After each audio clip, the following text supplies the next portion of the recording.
السلام عليكم ورحمة الله وبركاته. ازيكم يا كل اصحابي؟ انا زعلانة والله العظيم زعلانة.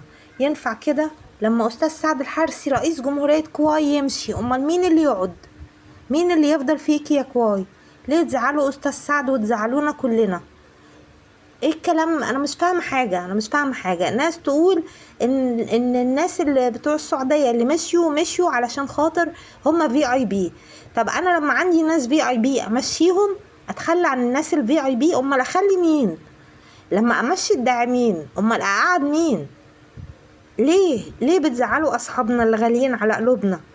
ليه استاذ سعد الحرسي كان دايما يشكر في تطبيق كواي ويقول ان هو كان تطبيق محترم وعنده صفحات في تطبيقات تانية، وكان ممكن يستفاد بوقته وبمجهوده على تطبيق تاني؟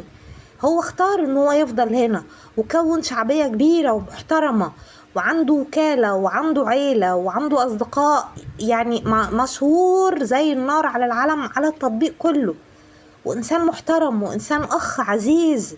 إزاي تعملوا كده يا جماعة؟ ما ينفعش.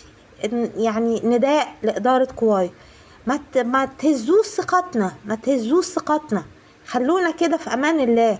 لينا اصدقاء ولينا ناس محترمة، واحنا تعبنا على ما لقينا ناس نأمن لنفسنا واحنا معاهم. ازاي يمشوا ليه؟ مش فاهمة حاجة.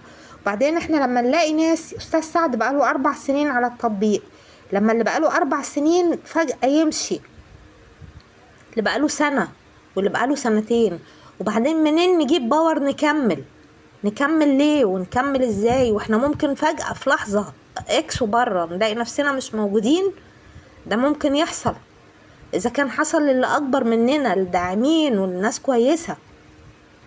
انا مش فاهمة حاجة، يعني عاوزين توضيح. ازاي مشيتوا الناس الغالية على قلوبنا ديت؟ ازاي يمشوا؟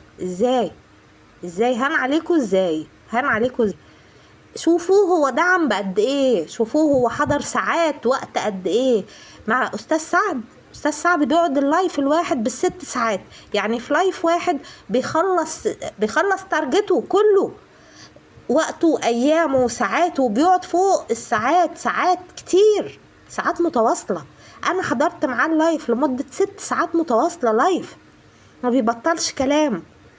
انا مش عارفة هان عليكم ازاي، حتى لو انتوا ما بتحسبوهاش بالمحبة وزينا. يعني احنا المصريين عاطفيين شوية، بنحسبها بالأخوة وبالمحبة وبالعشرة. احنا العيش والملح عندنا حاجة غالية، بنصون المحبة وبنردها. ما بنرتاحش لما بنرد المعروف.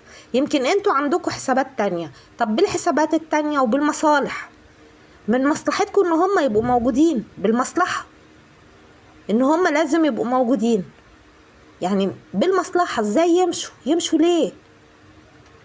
لما امشي الداعمين، امشي الفي اي بي، اقعد مين؟ اوكي ماشي.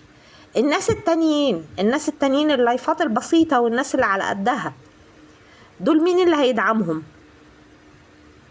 ايه يعني؟ ايه انتوا بتفكروا ازاي؟ او دماغكوا فين؟ او قصدكوا ايه؟ فهمونا يعني. ما تاخدوش القرار كده على غفلة. احنا بشر، احنا مش آلات. طب تخيلوا يا كواي انه استاذ سعد لما يمشي ياخد معاه اصحابه، وفيت حتى اكتفيت لما يمشي ياخد معاه اصحابه، كل الناس بقى اللي اتأذت واللي ابو متعب لما يمشي ياخد معاه اصحابه. مزاج. كل اصحابنا الطيبين اللي اتعرفنا عليهم احسن ناس واحسن اخوات محترمين وصادقين، لما الناس دي تمشي وياخدوا اصحابهم معاهم، هيفضل لكم مين؟ تعملوا كده ليه؟ بتهزوا ثقتنا ليه؟ انا زعلانه منك يا كواي، زعلانه منك قوي. زعلتيني بجد، بس يا استاذ سعد، تحياتي ليك يا استاذ سعد، وهفضل عند كلمتي. تحياتي ليك يا استاذ سعد يا رئيس جمهورية كواي، بكل فخر. انا اتعلمت كواي من حضرتك، وهستمر في كواي علشان حضرتك قلت انك راجع. انا في انتظارك يا استاذ سعد.